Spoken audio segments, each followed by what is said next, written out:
ఇది వచ్చేసి hall lights fans అన్నీ ఉన్నాయి. కొంచెం రూమ్స్ అయితే చాలా పెద్ద పెద్దవి ఉన్నాయి. బ్యాచిలర్స్ తీసారు ఇదేమో. చైతన్యపురి బీబీనగర్ బస్ స్టాండ్ దగ్గరలో ఉంటుంది. ఇది వచ్చేసి ఇలా కిచెన్. ఓకే, ఇక్కడ లైట్స్ అన్నీ ఉన్నాయి.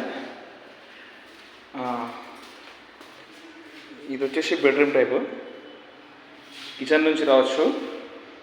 దీని పక్కన ఇంకొక రూమ్ ఉంది. ఇది కూడా ఇంకో బెడ్రూమ్ టైప్ ఉంటుంది. ఇంకా అంటే 4 రూమ్స్ అన్నట్టు. ఇది హాల్ నుంచి కూడా రావచ్చు. ఇక్కడ సైడ్కి ఇక్కడ వాష్ బేసిన్ ఉంది. ఇక్కడ మనం వాషింగ్ మిషన్ పెట్టుకోవడానికి ఇది ఉంది. అండ్ వచ్చేసి ఇక్కడ వాష్రూమ్ ఉంటుంది.